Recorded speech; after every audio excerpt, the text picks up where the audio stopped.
وهو المحمود أبدا أبدا.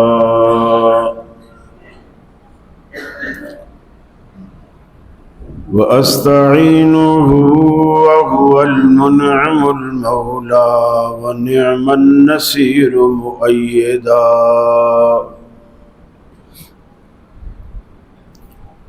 لا شريك له إلها واحدا أحدا فردا صمدا. وأشهد أن سيدنا وسندنا محمدا عبده ورسوله نبي ما ضل وما غوى وما ينطق عن الهوى فصلى الله عليه وبارك وسلم وعلى آله وصحابه وأزواجه صلاة دائما سرمدا. أما بعد فأعوذ بالله من الشيطان الرجيم. بسم الله الرحمن الرحيم. واتقوا فتنة لا تصيبن الذين ظلموا منكم خاصة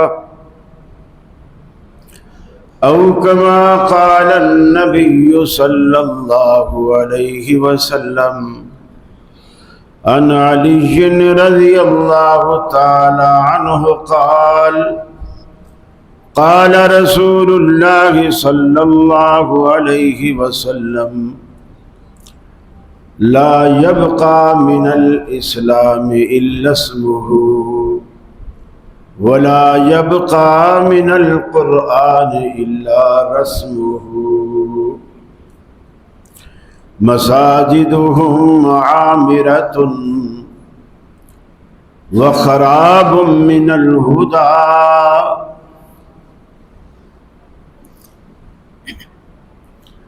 نبی کریم صلی اللہ علیہ وسلم نے اپنی امت کی فلاح، کامیابی، نجات، اس کے لیے آپ نے ہر پہلو سے گفتگو کی.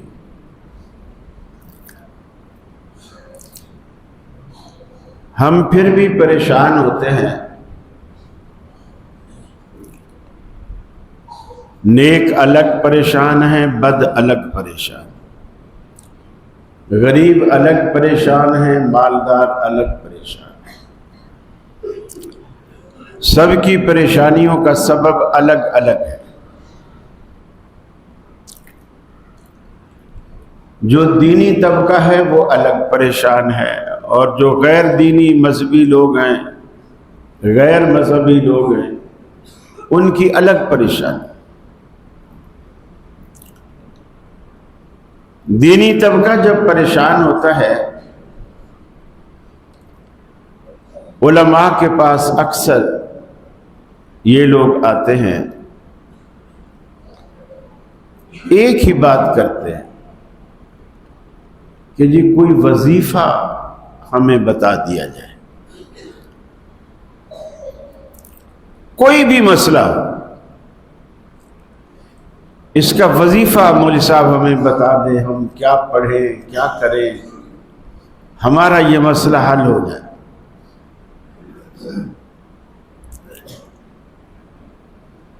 اور کچھ لوگ ہر چیز کا حل وظیفے میں رکھتے ہیں. اور کمال یہ ہے، اگر آگے کوئی کتنا بڑا عالم ہو، ساری دنیا انہیں شیخ العرب والعجم کہتی ہو،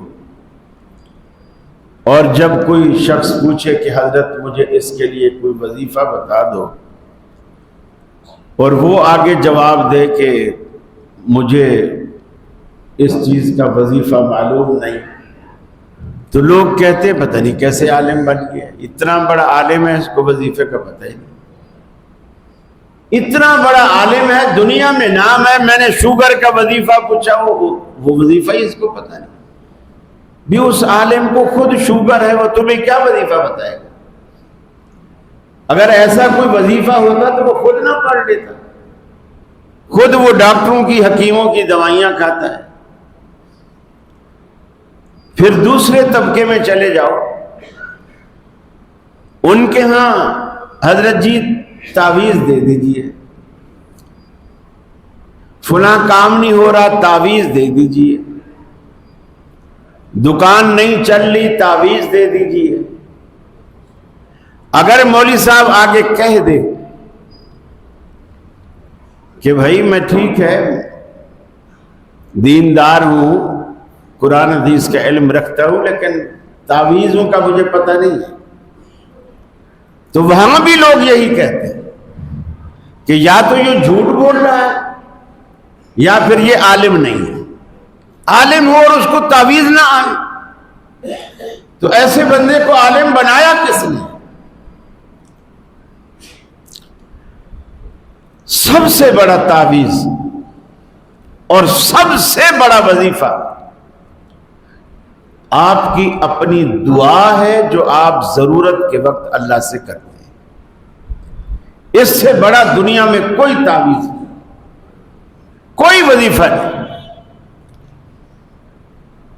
ایک مثال آپ نہیں بتا سکتے کہ صحابہ پریشان ہو کر اللہ کے رسول کے پاس آتے ہوں، اگر وظیفوں میں کچھ رکھا ہوتا نا تو سب سے زیادہ وظیفے اللہ کے رسول کو آتے۔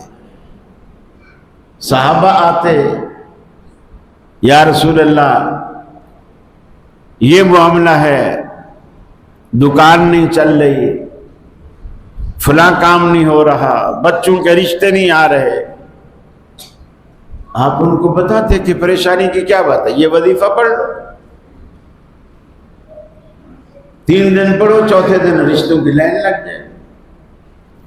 آپ نے کبھی کسی کو نہیں بتایا، کبھی کسی کو نہیں بتایا۔ دیکھیے ہم اس لیے ان چیزوں کا سہارا لیتے ہیں کہ اللہ سے ہمارا لنک جڑا ہوا نہیں ہے، لنک اللہ سے جڑا ہوا نہیں ہے، اور لنک ہم جوڑنا بھی نہیں چاہتے،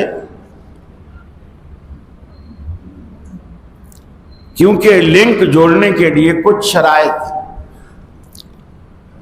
جو ہم وہ نہیں نبھا پاتے، ان پہ پورا نہیں اترتے یا اتر نہیں سکتے، حالانکہ وہ آسان ہے۔ دماغ میں اپنی سوچ کو نیک بنا لے، اچھی سوچ رکھے، بری سوچ نکال دے دل و دماغ سے، نیت صاف رکھے، کانوں کو بری باتیں سننے سے روک لے، یہ غیبت نہ سنے، یہ گانا نہ سنے، یہ گالیاں نہ سنے، زبان کو جھوٹ سے روک لے، آنکھوں میں شرم و حیا پیدا کر لے، پیٹ میں حلال کا نوالا ڈالے، دل میں خوف خدا پیدا کر لیں، پھر اللہ کہتا ہے بندہ آج سے تو میرا اور میں تیرا۔ بس اتنے سے آسان کام ہے جو ہمیں مشکل لگتے ہیں۔ بندے یہ کام تو کر لے، پھر تو میرا اور میں تیرا۔ تیری بات ابھی زبان پر نہیں آئی ہوگی، اللہ تو دل کے بھید بھی جانتا ہے نا، مجھ تک وہ پہلے پہنچتے۔ بندہ خاموش ہے، دل میں ابھی سوچ رہا ہے، کہتے ہیں نا کہ آواز تو صرف کانوں تک جاتی ہے اور یہ خاموشی آسمانوں تک جاتی ہے. کبھی اللہ سے خاموشی میں کچھ کہہ کے تو دیکھیں. اسپیکر پہ دعائیں مانگنے میں اور آدھی رات کو اٹھ کے خاموشی سے دعا مانگنے میں بہت فرق ہے، بہت ہی فرق. کوئی عالم مولوی میں نے دیکھے اسپیکر پہ سریں لگا، جس طرز میں تقریر کر رہے اسی طرز میں دعائیں مانگ رہے. یہ مانگنے کا سلیقہ ہی نہیں، یہ مانگنے کا انداز ہی نہیں. اللہ کے آگے بندہ بھکاری بن کر زبان پہ نہیں لا رہا کوئی بات نہیں. اللہ کو دل کا پتہ ہے، دل کا پتہ ہے. جب انسان، دوسری بات، انسان کا ظاہر اور انسان کا باطن ایک ہونا چاہیے. ظاہر اور باطن فرق نہیں ہونا چاہیے، ایک ہونا چاہیے. دوسری بات، خلوت اور جلوت ایک ہونی چاہیے. خلوت کا مطلب جب میں الگ ہوتا ہوں، جب اللہ کے سوا مجھے کوئی نہیں دیکھ رہا، اس وقت، اور جب میں مجمع میں ہوتا ہوں اس وقت دونوں کیفیتیں ایک ہونی چاہیے. اگر یہ ایک نہیں ہے تو اس کا مطلب یہ ہے کہ میں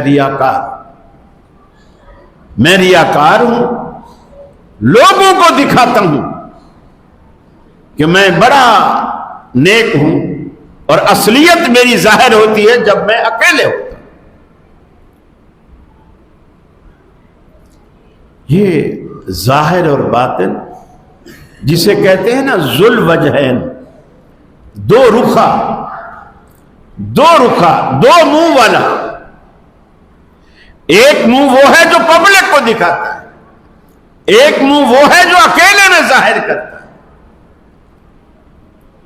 اسی کا دوسرا نام منافقت ہے.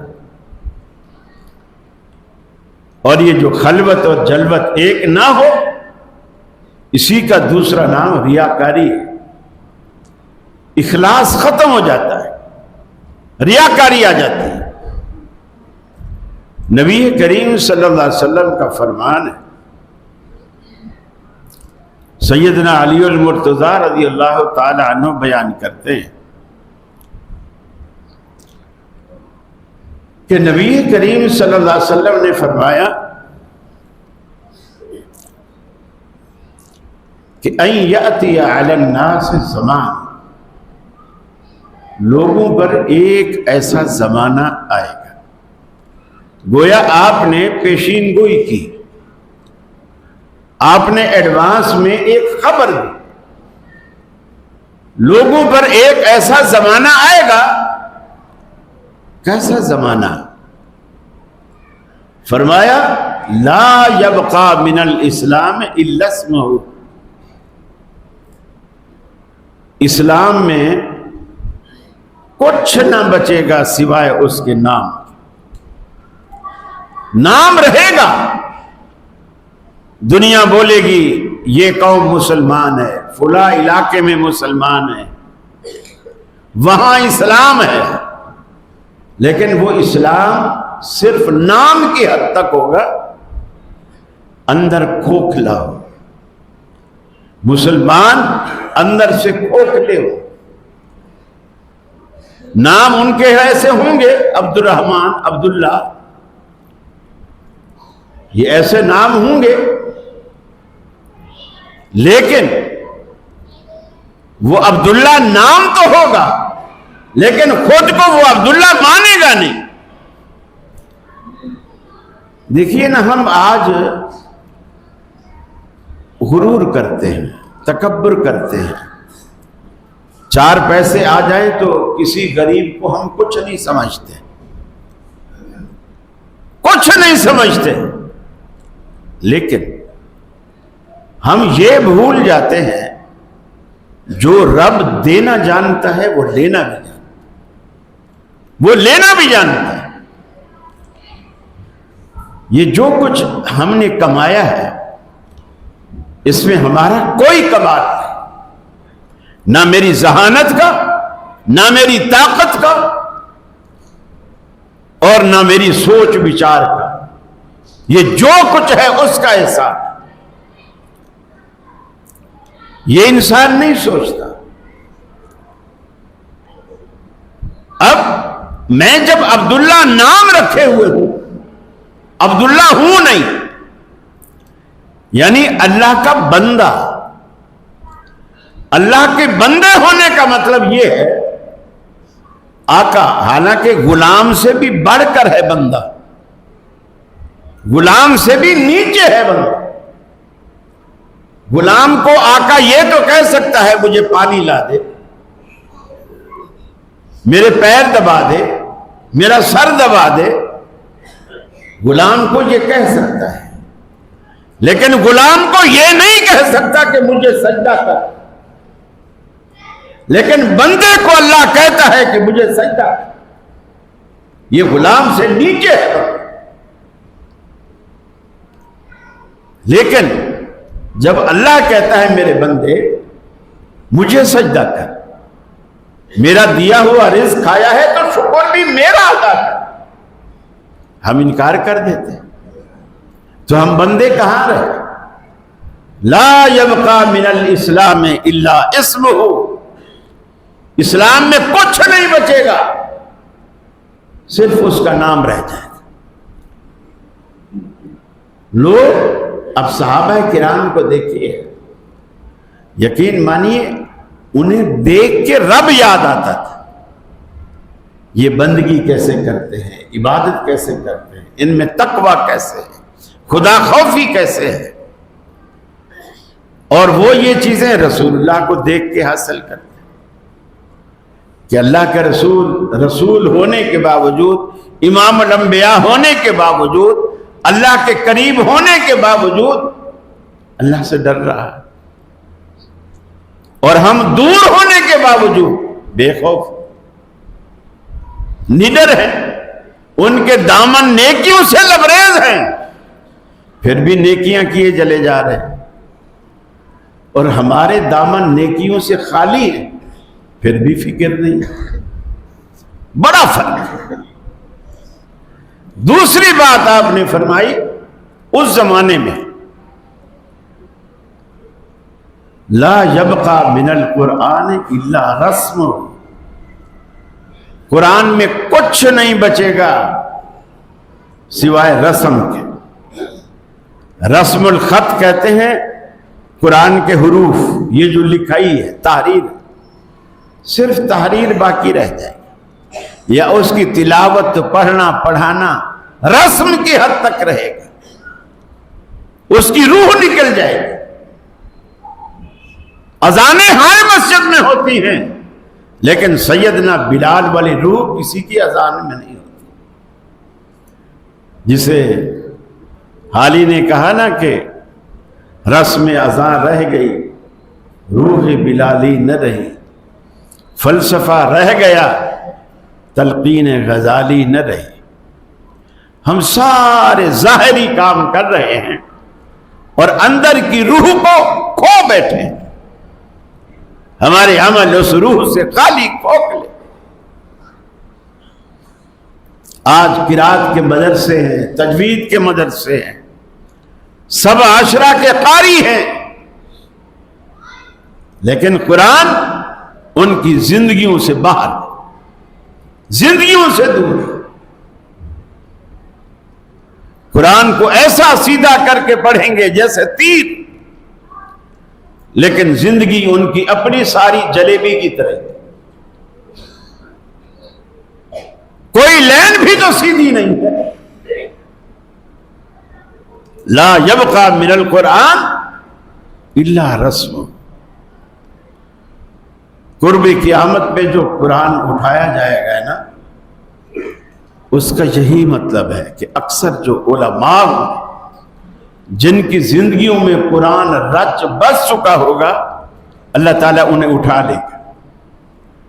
قیامت جب بھی آئے گی برے لوگوں پر آئے گی، نیک لوگوں پر قیامت نہیں آئے گی، برے لوگوں پر آئے گی، کیونکہ قیامت کوئی اللہ کا انعام نہیں ہے، قیامت کا آنا ہی اللہ کا عذاب ہے، اور عذاب برے لوگوں پر آئے گا۔ پھر فرمایا ان کی مسجدوں کا حال یہ ہوگا، مساجدہم عامرۃ، ان کی مسجدیں، ہر مسجد نہیں، وہی جو اندر سے کھوکھلے لوگ ہیں، دین سے خالی لوگ ہیں، قرآن سے عاری لوگ ہیں، مساجدہم عامرۃ، ان کی مسجدیں آباد، کھچا کھچ بھری ہوئی، وہی خراب من الہدی، لیکن ہدایت نام کی کوئی چیز نہیں ہوگی۔ مسجدیں نمازیوں سے بھری ہوں گی لیکن ہدایت سے خالی رکھیں گے، جو آپ کو توحید سے ہٹا کر شرک کی طرف لائیں، سنت سے ہٹا کر بدعت کی طرف لائیں گے۔ اسی مسجد میں نمازی بھرے پڑے ہیں، جہالت کا یہ عالم ہے کہ اس کی جہالت پر بھی بولیں گے سبحان اللہ۔ حضرت صاحب کہنے لگے کہ جی ایک بوڑھی ماں اپنے بچے کو پیر صاحب کے پاس چھوڑ گئی کہ آپ کی خدمت کرے گا۔ ایک دن اچانک بچے سے ملنے کے لیے آئی تو دیکھا کہ پیر صاحب مرغی کھا رہے ہیں اور میرے بچے کے آگے پلیٹ پہ تھوڑی سی دال رکھی۔ ماں نے کہا پیر صاحب میں تو آپ کی خدمت کے لیے چھوڑ گئی تھی، آپ نے انصاف تو نہیں کیا، خود مرغے کھا رہے ہو اور میرے بچے کو دال کھلا رہے۔ وہ جو پیر صاحب نے جو برابر میں ہڈیاں جمع کی ہوئی تھی نا، ہڈیوں پہ ہاتھ رکھا اور کہا قم بِإِذْنِي، بِإِذْنِ اللہ بھی نہیں کہ اللہ کے حکم سے کھڑا ہو، نہیں میرے حکم سے کھڑا ہو جا۔ مرغا کھڑا ہو گیا، وہ کھا چکے تھے، ہڈیاں پڑی تھی، یہ ہڈیاں مرغا بن کے کھڑا ہو گئی، جو کہ پیر صاحب نے کہا میرے حکم سے کھڑا ہو گیا۔ پیر صاحب نے مرغا اس کی اماں کو دیا، جا یہ تو بھی پکا، تو بھی کھا اور بچے کو بھی کھلا۔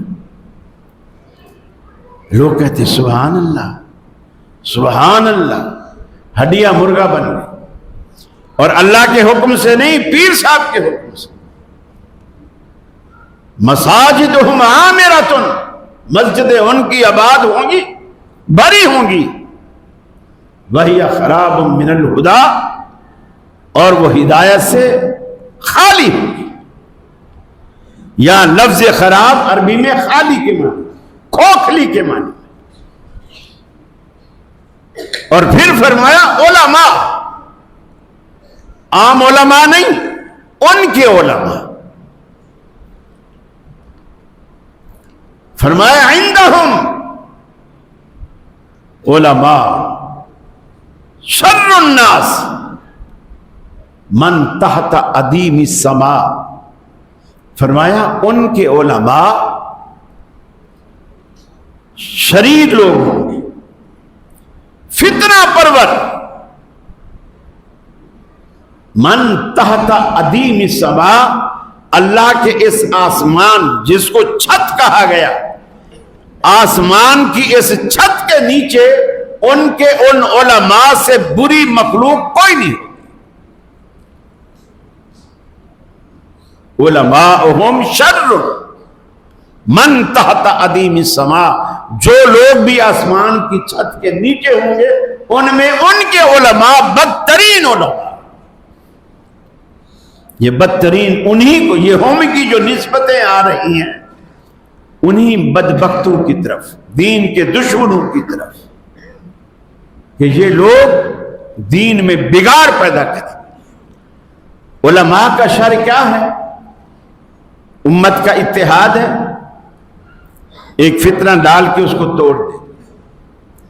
امت توحید پہ چل رہی ہے، فتنہ ڈال کے شرک کو توحید بنا دیں گے، فتنہ ڈال کے بدعت کو سنت بنا دیں گے. اور یہ اتنا بڑا جرم ہے، لوگ ہم پہ اعتراض کرتے ہیں دیکھو جی یہ بدعتی کے پیچھے نماز نہیں پڑھتے. وہ صرف ایک بدعت ہی تو کرتا ہے، باقی تو مسلمان ہی. یہ بالکل ایسا جملہ ہے، کسی ڈاکٹر کو جولاؤ نے بلایا، دیکھا کہ جی ہمارا بندہ ہم نے ٹھنڈے پانی سے نہلایا ہے، اب نہ بول رہا ہے، نہ ہل جل رہا ہے، نہ دیکھ رہا ہے، نہ ہماری کسی بات کا جواب دے رہا ہے. ڈاکٹر صاحب آئے، وہ بھی انہی کے تھے نا، اسی برادری کے. وہ آ کر کہنے لگے پریشانی کی کوئی بات نہیں، بس ذرا سی روح نکل گئی ہے، باقی سب ٹھیک ہے. بھی وہ جس کو تو ذرا سی روح کہہ رہا ہے وہی تو اصل زندگی تھی، جس سے یہ دیکھتا تھا، سنتا تھا، بولتا تھا، حرکت کرتا تھا، چھوتا تھا. اب یہ لوگ کہتے ہیں یہ ذرا سی بدعت ہی تو کی ہے، کھانے پر ایک تھوڑا سا چھوٹی صورت ہی تو پڑی ہے نا. اور یہ وہابی لوگ کہتے ہیں حرام ہے، یہ نہیں کہتے. بدعتی کے پیچھے نماز نہیں پڑھتے. آج سمجھیے اس بات کو، بدعت معمولی چیز نہیں ہوتی. بدعتی کا یہ عقیدہ ہوتا ہے کہ یہ دین ناقص ہے، یہ دین ناقص ہے اور اس کو میں نے اپنے فہم سے مکمل کیا. اتنی بڑی بات لوگوں کو پتہ ہی نہیں تھی، خود نبی کو ہی پتہ نہیں چلی کہ قبر پہ بھی اذان دیتے ہیں، نہ صحابہ کو پتہ چلی، لیکن مجھے پتہ چل گیا. ہر 40 قدم پر جنازہ رکھ کے دعا کرنی ہے، نہ نبی کو پتہ چلا، نہ صحابہ کو، مجھے پتہ چلا. دین تو ناقص تھا، میں نے پورا کیا. اور یہ تو شریعت ساز بننا ہے. یہ پھر اس زاویے پہ آ کے یہ بدعت بھی نہیں رہتی، بلکہ یہ شرک کے دائرے میں داخل ہو جاتی ہے، چونکہ شریعت ساز اللہ ہے.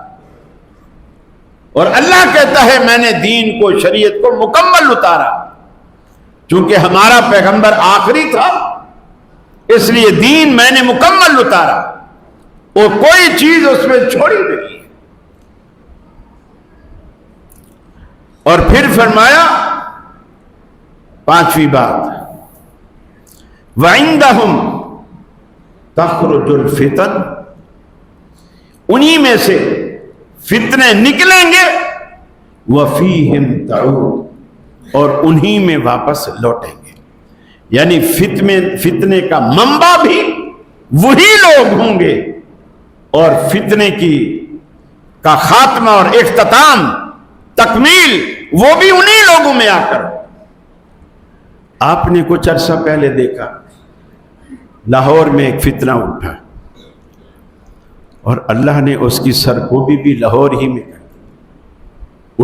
اٹھا بھی وہیں سے، دبا بھی وہیں پر. عندہم، انہی میں سے، تخرج الفتنۃ، فتنہ نکلے گا، وفیہم تعود، اور انہی میں واپس لوٹے گا. ان فتنوں سے بچو.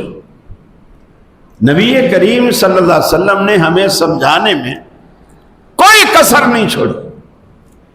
کسی گناہ کو معمولی نہ جانو.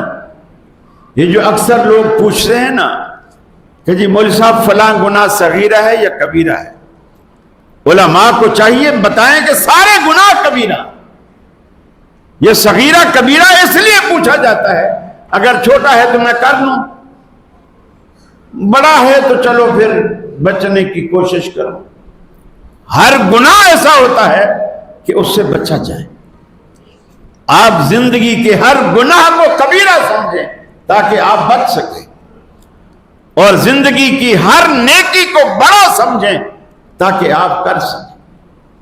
آپ نے فرمایا وَلَوْ بِالتَّمْرَةٍ، ایک کھجور بھی دے کر اگر تمہیں نیکی کرنی پڑے تو کر ڈالو. اسے معمولی نہ سمجھو. کسی پیاسے کو ایک گھونٹ پانی بھی پلا سکتے ہو تو پلا دو، اسے معمولی نہ سمجھو، یہ بہت بڑی نیکی ہے۔ کیا یہ مہنگا سودا ہے کہ آپ یہاں کسی غریب کو ایک گلاس پانی پلائیں اور اللہ آپ کو اس کے بدلے قیامت والے دن حشر کی گرمی سے بچا کر آب کوثر پلانے کے لیے آب کوثر پلائے اور رسول اللہ کے ہاتھ سے آپ کو آب کوثر کا پیالہ پلائے؟ یہ سودا مہنگا ہے؟ سوچئے گا، تنہائی میں، خلوت میں، جلوت میں، جہاں بھی ہیں، آپ اپنی سوچ کو پاکیزہ کیجیے۔ رب سے تعلق جوڑنے، دوستی رکھنے کے جو اللہ نے بہانے یہاں بنائے، یقین مانیے بخشنے کے بہانے اللہ نے اتنے چھوڑ دیے، حالانکہ اللہ تعالیٰ کو کوئی پوچھنے والا نہیں، وہ ساری کائنات کو دوزخ میں ڈال دے، اس کو کون پوچھنے والا ہے؟ لیکن اس کے باوجود اللہ کئی موقع، کبھی رمضان، کبھی قربانی، کبھی روزے، کبھی نماز، کبھی اذان، کبھی قرآن کی تلاوت، کبھی ذکر اذکار، کبھی آپ کے پڑوس میں غریب کو بھی، یہ جو غریب آپ سے آ کر کبھی کوئی سوال کر لیتے ہیں، آپ یہ نہ سمجھا کریں یہ مصیبت ہے، یہ سمجھا کریں اللہ نے آپ کو نیکی کا ایک بہانہ آپ کو دے دیا ہے کہ آپ یہ نیکی بھی کر سکتے ہیں، کہیں جانا بھی نہیں پڑتا، کہیں جانا بھی نہیں پڑتا۔ تو یہ چھوٹی چھوٹی باتیں، کوئی غریب ہے، کوئی بوڑھا ہے، کوئی نابینا ہے، سڑک پار کرنا چاہتا ہے، ٹریفک ہے، آپ آنکھوں والے ہیں، آپ اس بوڑھے کو، اس نابینے کو سڑک پار کرا دیں، یہ نیکی ہے۔ آپ کو نہیں معلوم کہ اللہ رب العالمین اس کے بدلے آپ کو پل صراط کیسے پار کرائے گا کہ آپ کو پتہ بھی نہیں چلے گا، چونکہ یہ جو دنیا کے اعمال ہیں ان کا جو صلہ اللہ رب العالمین آپ کو دینے والا ہے وہ آپ تک۔ فرمایا وَاتَّقُوا فِتْنَةً لَا تُصِيبَنَّ الَّذِينَ ظَلَمُوا مِنْكُمْ خَاصَّةً، اس فتنے سے بچو جو رب العالمین بیان کرتا ہے، وَاتَّقُوا فِتْنَةً، ایسے فتنے سے بچو، لا تُصِيبَنَّ الَّذِينَ ظَلَمُوا مِنْكُمْ خَاصَّةً، جو تم میں خاص ظالم لوگوں کو پہنچے گا، اس فتنے سے بچو، ظالم نہ بنو تاکہ تم بھی اس فتنے میں مبتلا نہ ہو جاؤ۔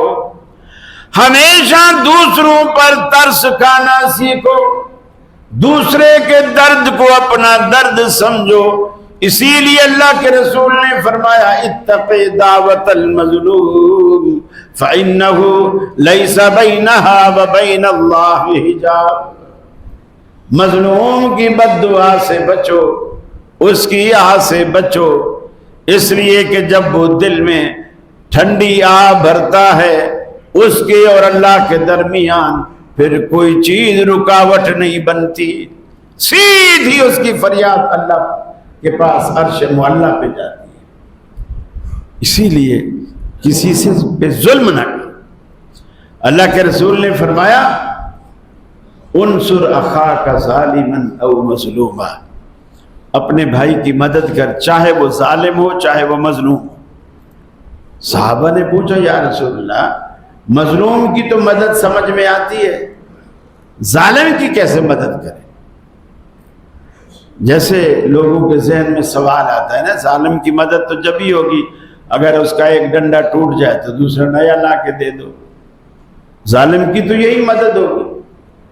آپ نے فرمایا اس کے ہاتھ کو روک لو، یہ ظالم کی مدد ہے، کیونکہ وہ اپنے ظلم کی وجہ سے دوزخ میں جا رہا ہے، تم اس کے ہاتھ کو روک کر اس کو دوزخ سے بچاؤ، مظلوم کی بھی مدد کرو، ظالم کی بھی مدد۔ اور یہ اللہ سے دوستی اور تعلق کے لیے میں نے بار بار کئی خطبوں میں، کنایے میں، اشارے میں یہ باتیں کی ہیں۔ اپنی کمائی کو حلال کیجیے، اپنی کمائی کو حلال کیجیے۔